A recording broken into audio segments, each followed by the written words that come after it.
Hi, this is a very short but important public service announcement regarding health cards for residents of the Canary Islands who are registered with the Spanish health system. You've probably seen stuff like this all over the forums, but we thought it might be useful to give a first-hand account of the process. Sarah and I picked up our health cards the other day.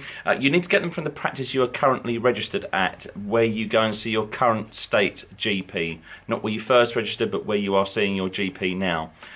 We understand the deadline is the 5th of October, but there are already significant queues. We waited about 20 minutes for Sarah's.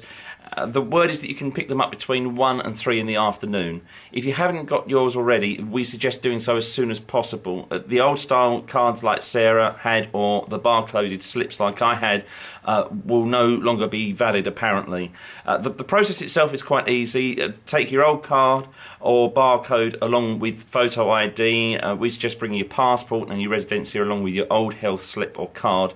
You queue up, show the assistants your details, give them your current phone number, and they will give you one of these new cards. They look quite similar to the old ones, but they are different. We don't know what happens about these health cards after the deadline on the 5th of October if you don't get the new one. That could be a matter to take up with your GP. We know that for many of you this is quite inconvenient, having to go to your GP and get these cards, but it is important. You don't need to take an interpreter with you or anything like that, because it's such a simple process. I think they actually already have the cards printed out ready to give to you, but you do need to go and pick them up. So thanks for watching, and I hope this helps. Adios.